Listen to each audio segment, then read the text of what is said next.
Welcome back, everyone. So, we have discovered SUA stands for Sudden Unintended Acceleration.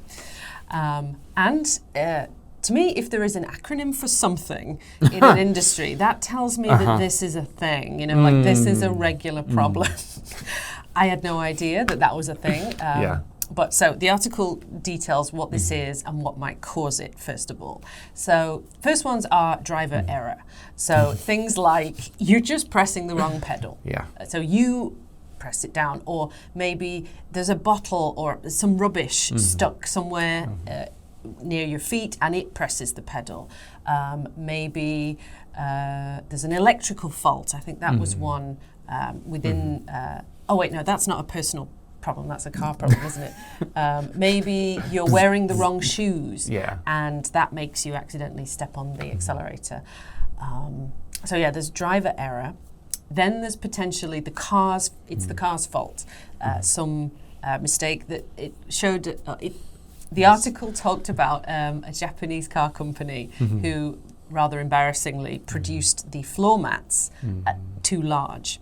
So the large mats would sort of curl round and sometimes accidentally pressed the accelerator, and a number of people died due to that fault. So they recalled the mats and had to fix that, thankfully. More recently, electrical errors. A lot of cars have very complex computer systems in them, and if that has some kind of problem, it could accidentally press the accelerator without you touching the pedals at all. But hopefully with better testing, and technological improvements, that's not going to happen too much anymore. So there are a number of reasons why this could be an issue. So just in case, the article also advises being prepared, learning, memorizing what to do in the event of a sudden unintended acceleration. The step-by-step process was, first of all, step on the brake.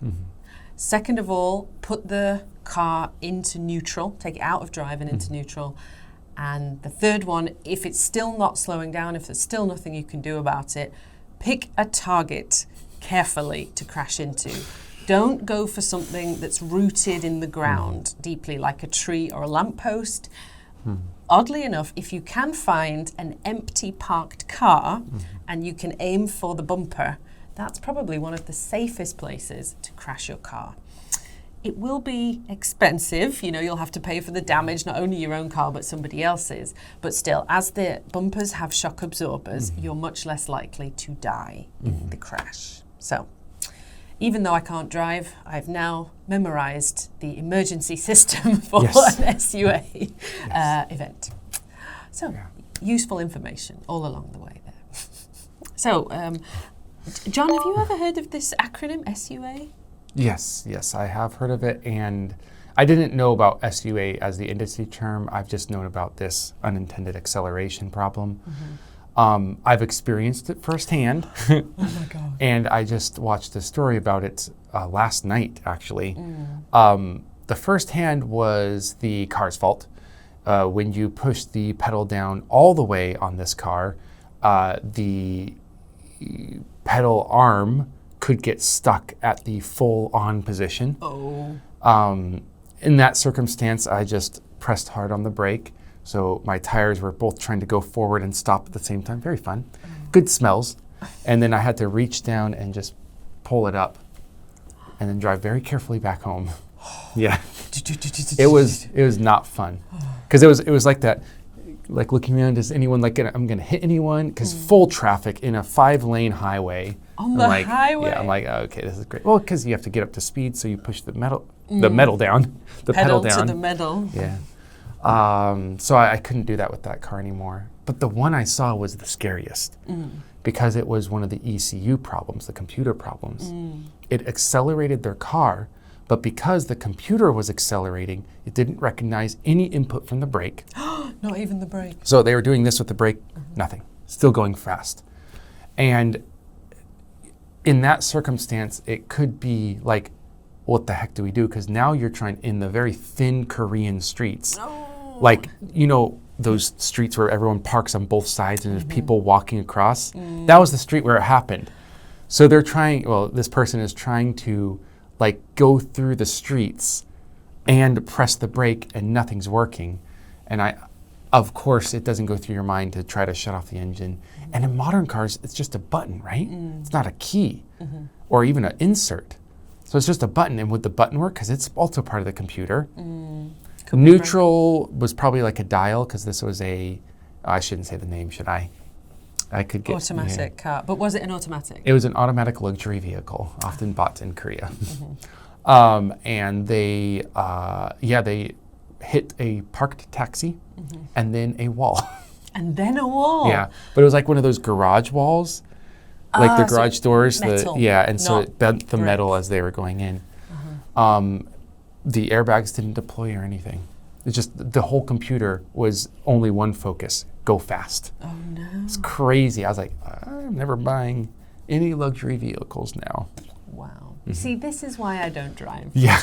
You never know what's going to happen. Analog standard cars. Dun, dun, dun, dun. Easy. My goodness. Yeah. Well, unwittingly, she did follow step 3, was it, of this advice? Do try and hit a parked car because it's got shock absorbers. Yeah. So at least she was okay.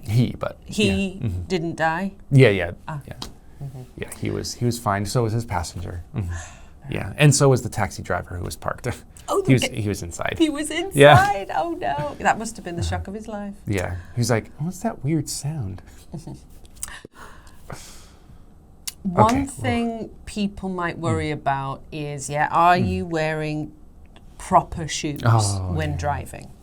I know that, particularly for ladies, if anyone sees a lady driving in heels or heeled sandals, she'll often get criticized, even if she's a very experienced driver. I mean, what type of shoes did you wear when you used to drive a lot? I would say heels are probably not like the most safe to drive in, since they could get wedged between the floor mat and your foot. However, the worst are going to be sandals, flip-flops, because they often do that, because I drove with flip-flops for a while, and I was just like, okay. But this article mentions, or this question mentions, barefoot. Barefoot is completely fine. There's nothing wrong with being barefoot. In fact, it's a great way to drive because you can feel everything. But they do have driving shoes. Yes, I've heard of the concept. I can't imagine what they're like, but there's not much difference, I think. Special shoes for driving. Yeah, I think platform shoes might be a bit weird too. Yeah, your knees would be up here. Anyway, so we unwittingly strayed into shoe analysis territory there, but I love talking about shoes, so that definitely wasn't my least favorite part. Anyway, now it's time for your favorite part of every video, the vocabulary section. Please have a look down, browse around. It isn't harrowing, no nightmares in there. It's all joyous stuff. So enjoy, and we'll see you in the next one. Bye-bye.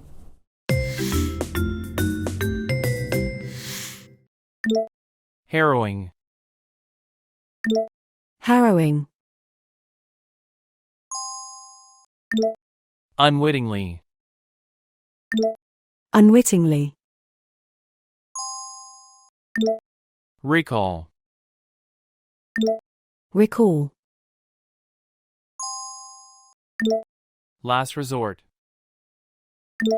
Last resort. The lesser evil.